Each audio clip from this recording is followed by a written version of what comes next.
Seperti inilah kondisi jalan depan Pasar Kuto yang mengalami kerusakan parah dan berlubang cukup dalam, sehingga mengakibatkan terganggunya aktivitas kendaraan bermotor melintas.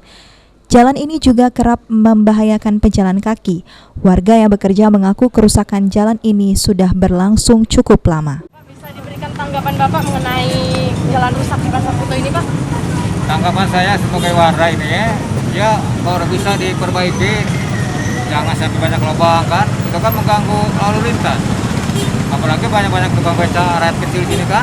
Nah itu kalau harapan saya sebagai warga sini, kalau bisa secepatnya lah diperbaiki supaya lebih bagus kan, jangan banyak air gitu kan. Salah satu penyebab utama jalan ini lantaran tidak adanya saluran air, sehingga saat hujan turun air tergenang di jalan membuat jalan cepat rusak. Baik pemirsa, bisa dilihat jalan berlubang ini memiliki kedalaman sekitar 10-30 cm. Akan berbahaya lagi ketika hujan karena akan mengalami genangan air seperti ini.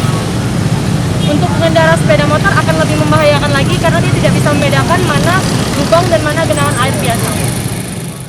Sementara itu, pedagang Pasar Kuto Umi Kalsum berharap kepada pemerintah supaya segera memperbaiki jalan rusak ini, sehingga tidak mengganggu aktivitas warga. Harapnya pengennya ke depannya pengen bagus lah, kalau bisa. Jalan rusak ini udah lama ya, Bu? Udah hampir 3 tahunan lah. Sebelumnya sudah pernah diperbaiki atau emang belum? Belum pernah.